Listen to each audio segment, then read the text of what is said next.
మాట. నమస్తే అండి, నా పేరు గురునాయుడు. నేను నిడదవోలు డివిజను టీముప్పవరం గ్రామంలో రైతుని కలవడం జరిగింది. రైతు గొర్లి సూర్యనారాయణ గారు. ఈయన ఒక 5 ఎకరాలు మనం ఇచ్చిన 30 రకాలు నవధాన్యాలు వేయడం జరిగింది. ఇప్పటికీ 40 రోజులు అవుతుంది. అయితే ఈ రైతు ఆశించేది ఏంటంటే ఈ 5 ఎకరాలకి పూర్తి స్థాయిలో ఎరువుల ఖర్చు అనేది తగ్గడం జరుగుతుంది.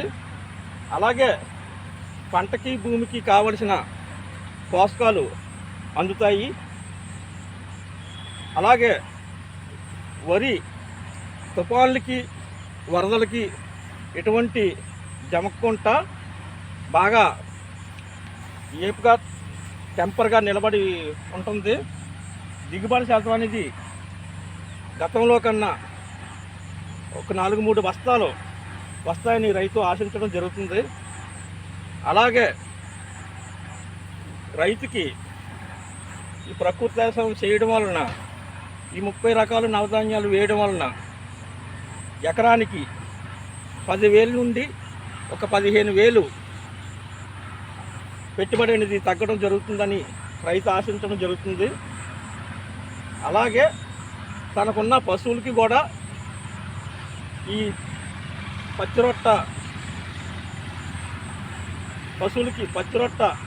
పశువుగాసానికి వాడుకోవడం జరుగుతుంది. దీని ద్వారా తనకి పశువులకి మేత, దానా ఖర్చు, అలాగే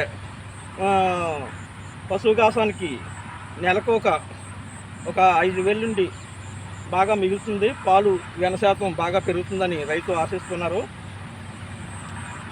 నమస్తే, ధన్యవాదాలు. ఓకే, ఈసారి మీరు మాట్లాడండి.